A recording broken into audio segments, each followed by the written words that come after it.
A marketing expert says that free shipping can encourage more shoppers to complete their purchases.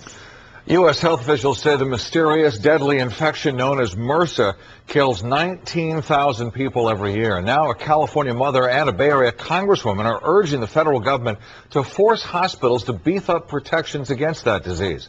Scott McFarland has our report now from Washington, D.C.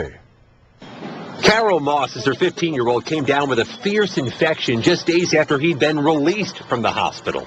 Niall Moss was rushed back to the ER at 4 p.m. that day. Niall was saying his goodbyes at 11 o'clock that night. They could do no more for him. 2 days after his death, we got the report back that said Niall had died of MRSA. MRSA is a superbug, resilient to drugs. It's been around a while, primarily striking the elderly and the very sick in hospitals. But amid fears, it's growing more resilient, mysteriously striking healthier patients now.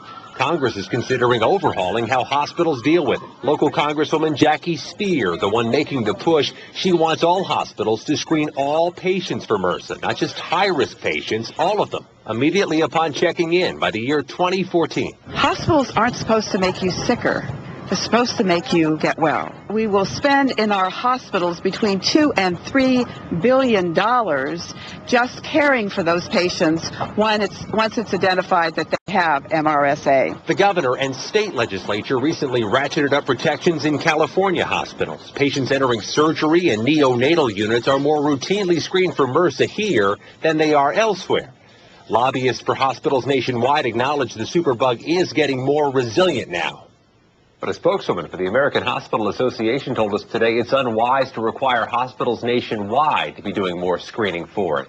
She says if there's no sign the superbug has appeared in certain regions of the country, it's, quote, not smart to use precious healthcare resources checking for a threat that isn't there. A U.S. House committee expected to review Ms. Speier's legislation in the coming months. Scott McFarland, KTVU, Channel 2 News. And KTVU Channel